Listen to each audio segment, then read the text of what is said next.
एहो यान ले जाऊं तो जल प्राण सुख रहे गोसाई। वही समय में यह अछमितपुर के राजा चंद्रबली और रानी चंद्रावती दोनों जीव मिलकर हमरा आधार कर ला गेल रहे।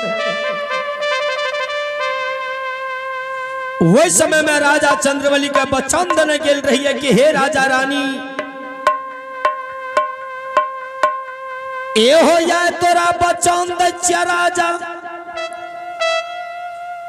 कि जय दिन धर्मराज के कृपा हेते मां जगत जननी के कृपा भ जेते। संसार में राजा जय मानव का जे भोग लिखल रही भोगेले पड़ैया। एहो राजा चौथापन में याब का तोरा 5 पुत्र के प्राप्ति हेता राजा। एहो राजा के दरबार में 5 पुत्र के निछावर के कारण 5 गो निमना बकरी के बच्चा का गला में रेशम के धाग बन के गेल रही है। कह के गेल दिया कि राजा जय दिन हम वापस लौटबा 12 वर्ष के बाद, वही दिन राजा हो तोर 5 नेमना के धाग टूट जेता, डेढ़िया के सुखल तुलसी तोर हरिहर भा जेता। एहो राजा का यह प्रमाण मिले है ते राजा रानी से बाबा हे यही मूला ये।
चलिए आप हैं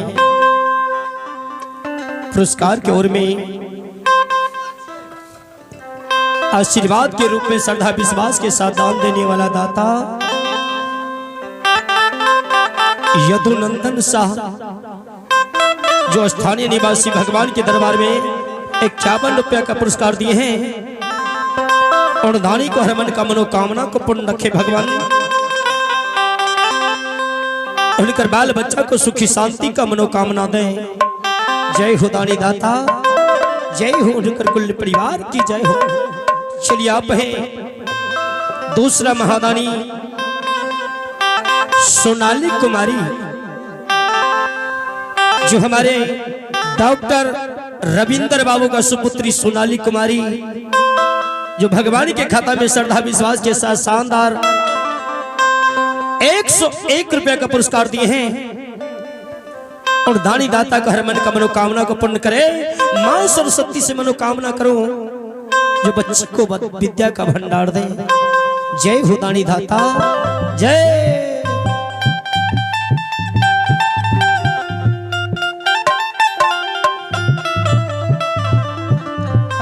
जय हो।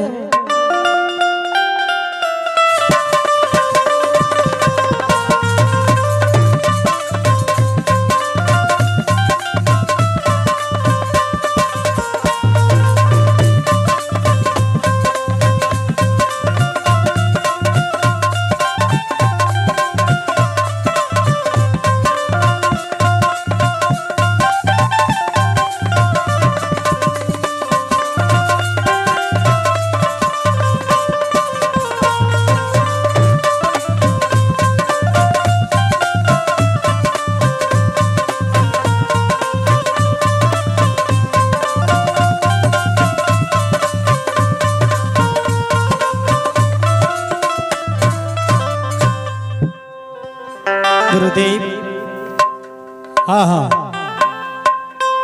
चलो एक बेर राजा रानी से भेंट मुलाकात क्या लेवे। राजा के छोड़ दियो, अपने सब बैसो आसन ग्रहण करो कि या राजा रानी के मन के मनोकामना पूर्ण भ गेल हेते। राजा रानी के भेंट मुलाकात कर लेवे अछवितपुर नगरी में।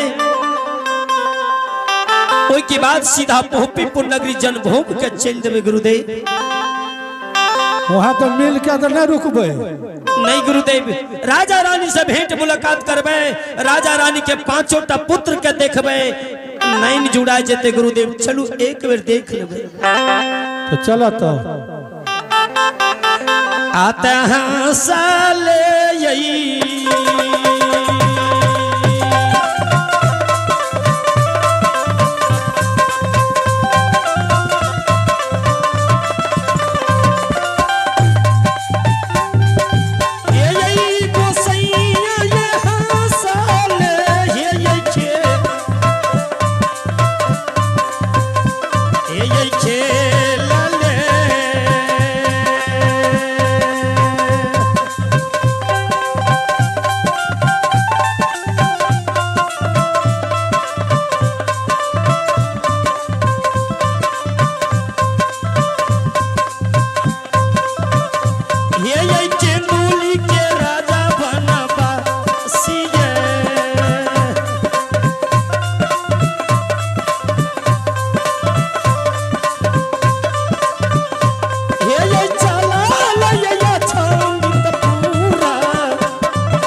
भगवान के दरबार में श्रद्धा विश्वास के साथ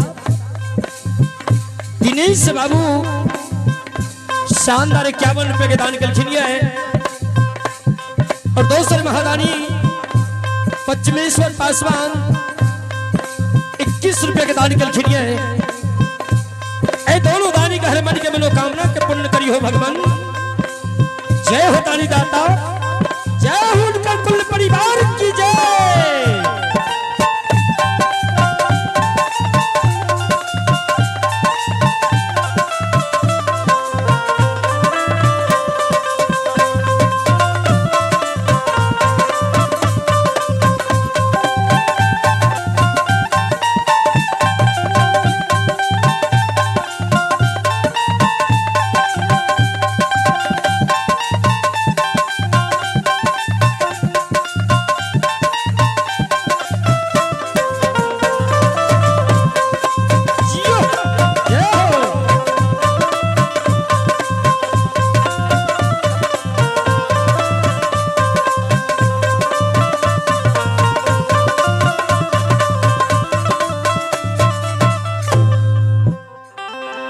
हे भगवान,